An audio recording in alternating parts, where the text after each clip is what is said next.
காரியங்களை செய்யும் அன்பின் பரலோக தகப்பனே, உம்மை துதிக்கிறோம், உம்மை ஸ்தோத்திரிக்கிறோம் கர்த்தாவே.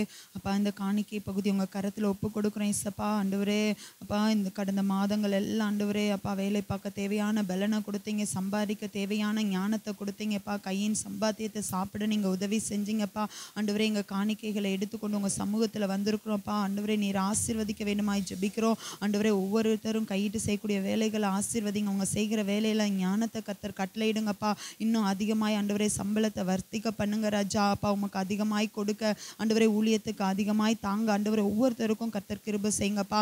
ஆபேலையும் அவர் காணிக்கையை அங்கீகரித்த தேவன் எங்களையும் எங்கள் காணிக்கைகளோடு அங்கீகரித்து கொள்ளும்படிக்கு உங்க கரத்துல ஒப்பு கொடுக்குறோம் ஏசப்பா. எங்க காணிக்கைகள், எங்கள் தசம பாகங்கள் எல்லாம் ஆண்டவரே உங்க பண்டக சாலையில கொண்டு வந்திருக்கிறோம்ப்பா. ஆண்டவரே, நீங்க ஆசீர்வதிங்க. வானத்தின் பலகணிகளை திறந்து இடம் கொள்ளாமற் போக மட்டும் ஒவ்வொருத்தரையும் அப்பா நீர் ஆசீர்வதிக்க வேண்டுமா உங்க கரத்துல ஒப்பு கொடுத்து ஜெபிக்கிறோம் ராஜா. ஆண்டவரே, வீணான செலவுகளுக்கும் வீணான மருத்துவ செலவுகளுக்கு சடுதியாய் வருகிற செலவுகளுக்கு அப்பா நீர் ஒவ்வொருத்தரையும் விலக்கி பாதுகாத்து கொள்ள வேண்டுமாய் ஜெபிக்கிறோம் ராஜா. ஆண்டவரே, ஒவ்வொருத்தரும் சம்பாதிக்கிற சம்பாதியத்தில் ஆண்டவரே அப்பா ஆண்டவரே நிறைவாய் இருக்கவும் ஆண்டவரே, அதுல ஆண்டவரே அப்பா மீதம் எடுக்கக்கூடிய கிருபைகளையும் ஒவ்வொருத்தருக்கும் தரும்படிக்கு உங்க கரத்துல ஒப்பு கொடுக்கிறோம். இயேசு கிறிஸ்துவின் நாமத்துல ஜெபிக்கிறோம் அன்பின் பரலோக தகப்பனே.